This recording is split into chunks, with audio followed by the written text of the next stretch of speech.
आज का video specially उन महिलाओं के लिए है जो सपने तो बड़े देखती हैं, अपनी कहानी खुद लिखना भी चाहती है, पर कहीं ना कहीं रुक जाती है क्योंकि वे सोचती है जिस क्षेत्र में मैं आगे बढ़ना चाहती हूँ, जिस क्षेत्र के मैं सपने देख रही हूँ, वो शायद मेरे लिए नहीं है। मैं उस क्षेत्र में काम नहीं कर पाऊंगी क्योंकि मैं तो एक महिला हूँ। पर ऐसी ही एक महिला जिसने इस सोच को बदला और वो महिला है फाइटर पायलट गुंजन सक्सेना।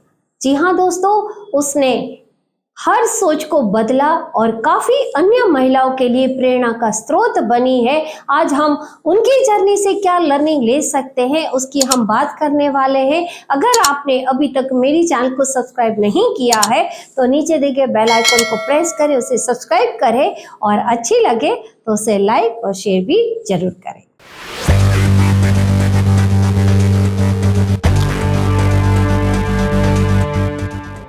दोस्तों, आज भी ऐसे कई क्षेत्र हैं, अगर हम उनके बारे में सोचते हैं तो हमें पुरुषों के ही पिक्चर हमारे सामने नजर आते हैं। ऐसा ही एक क्षेत्र है इंडियन आर्मी, इंडियन एयरफोर्स की अगर हम बात करते हैं तो हमें पुरुष ऑफिसर ही नजर आते हैं या पुरुष के पायलट के ही पिक्चर हमारे सामने आते हैं। इन क्षेत्रों में महिलाएं जाना तो चाहती हैं, पर कहीं ना कहीं वो ये सोचती हैं कि मेरे में तो पुरुषों की तरह स्ट्रेंथ ही नहीं है, मैं वो काम कर पाऊंगी या नहीं।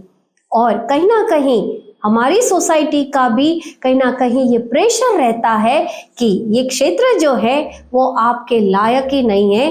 महिलाओं की जगह तो हमेशा रसोई घर में या तो फिर घरेलू काम में ही होनी चाहिए। और ऐसी ही सोच को गुंजन सक्सेना ने तोड़ा। में भारत और पाकिस्तान के बीच हुई करगिल की लड़ाई पर कई किताबें लिखी गई हैं और अभी भी भारतीय जो सेना है उसके शौर्य के किस्से सुनाए जाते हैं।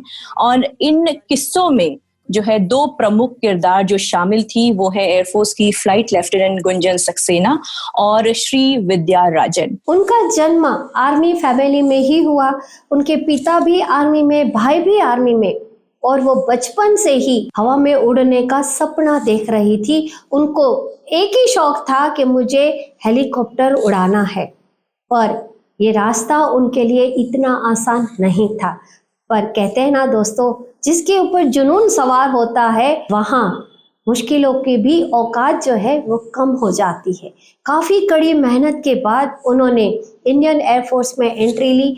वो पहली 25 महिलाएं ट्रेनी पायलट में शामिल हुई और उनकी जो पहली पोस्टिंग थी वो उधमपुर में हुई और यहाँ से ही उनकी फाइटर पायलट की जर्नी स्टार्ट हुई। उनकी जर्नी से हमें जो सबसे पहले लर्निंग लेनी है दोस्तों, वो है जो भी स्टीरियोटाइप के जेंडर के काम थे उनको उन्होंने ब्रेक किया। वो जब उधमपुर पोस्ट पर थी तब थोड़े समय बाद यानी कि 1999 में कारगिल युद्ध शुरू हो गया। धीरे धीरे वो कारगिल युद्ध बड़ा स्वरूप धारण करने लगा और क्योंकि वो एक महिला थी, वो देखते हुए उनके सीनियर्स ने उनको कहा कि तुम चाहो तो ये पोस्ट छोड़ सकती हो और कहीं और पोस्टिंग पर हम तुम्हें भिजवा सकते हैं।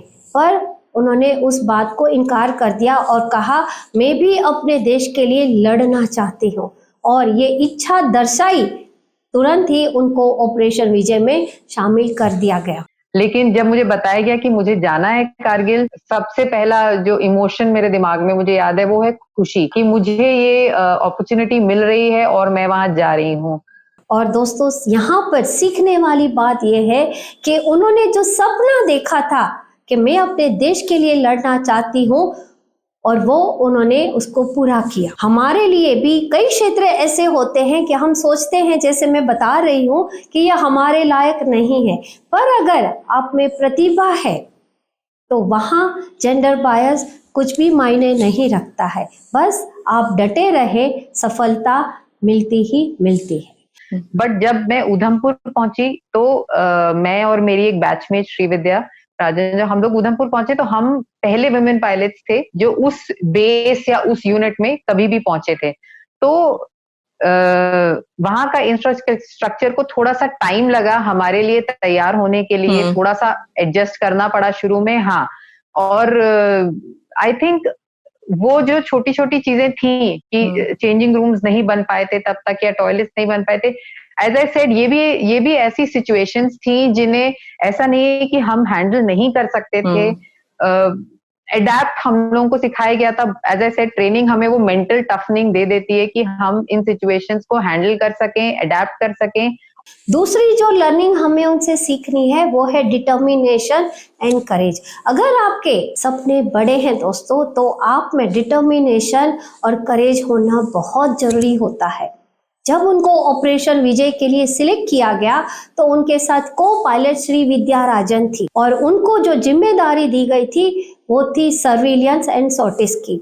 उन्होंने दूसरे फाइटर पायलट के साथ मिलकर 900 से भी ज्यादा घायल सैनिकों को सही जगह पहुंचाया और कईयों की जान भी बचाई। पर उसके साथ उन्होंने कई ऐसी इंपॉर्टेंट इंफॉर्मेशन को भी गैदरिंग किया जो कारगिल युद्ध जीतने में काफी हेल्पफुल हुई। दोस्तों, अगर हमारे में डिटर्मिनेशन है, हमारे में करेज है, तो हम मुश्किल से मुश्किल काम को भी हासिल कर सकते हैं और सफल हो सकते हैं। सीढ़ियां उन्हें मुबारक हो जिन्हें छत तक जाना है, मेरी तो मंजिल आसमान है, रास्ता मुझे खुद बनाना है। जी हाँ दोस्तों, हमें जो तीसरी लर्निंग जो गुंजन सक्सेना से लेनी है वो है परस्यूइंग पैशन।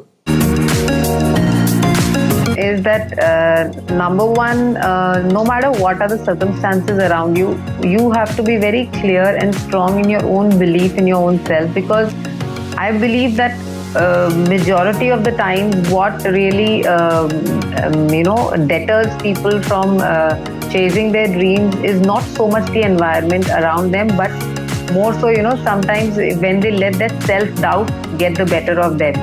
उनका बचपन से ही सपना था कि मुझे आसमान में उड़ना है और उस सपने को पूरा करने के लिए उन्होंने पूरे की पूरे डिटर्मिनेशन के साथ, कड़ी मेहनत के साथ काम किया और उस सपने को पूरा किया। हम भी काम तो करना चाहते हैं, सपने भी हमारे बड़े होते हैं, पर कहीं ना कहीं हमारे में जुनून की कमी होती है और इसी की वजह से ही हम वो काम छोड़ देते हैं। आप भी जो भी काम कर रहे हैं जुनून के साथ काम करें ताकि आप भी सफल हो सकते हैं। Sincerity and hard work, because there is absolutely no shortcut to success other than hard work. आज गुंजन सक्सेना काफी महिलाओं के लिए प्रेरणा का स्रोत बन चुकी है और उन्होंने एक उदाहरण पेश भी किया है। जिस क्षेत्र में महिलाएं जाना नहीं चाहती है, आप उस क्षेत्र में भी जा सकती हैं। आप भी उठो, मेहनत और जुनून के साथ अपना इतिहास खुद लिख सकती हो और इस सोच को लेकर ही आप भी आगे बढ़ सकती हो। अगर आपको मेरी चैनल पसंद आ रही है तो नीचे दिए गए बेल आइकॉन को प्रेस करें, उसे सब्सक्राइब करें और अच्छी लगे तो उसे लाइक और शेयर भी जरूर करें, पर अपने सपने पूरे करना ना भूलें। Thank you.